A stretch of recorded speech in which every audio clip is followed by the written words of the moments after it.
Welcome to the Learning Pines YouTube. We hope this video helps.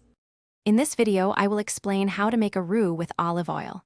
First, gather your ingredients: 2 tablespoons of olive oil and 2 tablespoons of all-purpose flour. Choose a heavy-bottomed saucepan or skillet to ensure even heat distribution. This prevents scorching and promotes consistent cooking.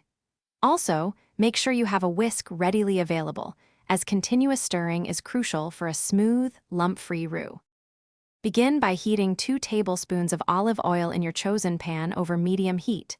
Once the oil is warm, gradually whisk in 2 tablespoons of all-purpose flour. It's important to add the flour slowly to prevent lumps from forming. Continue to stir this mixture constantly for about 3 to 5 minutes. This initial cooking phase is essential to eliminate the raw flour taste, creating a smooth base.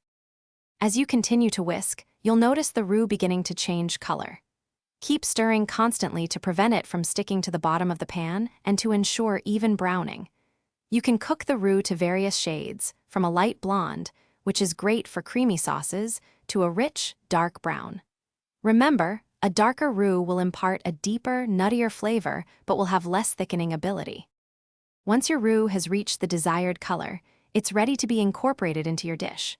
For the smoothest results, always add cold liquid to a hot roux, or conversely, hot liquid to a cold roux.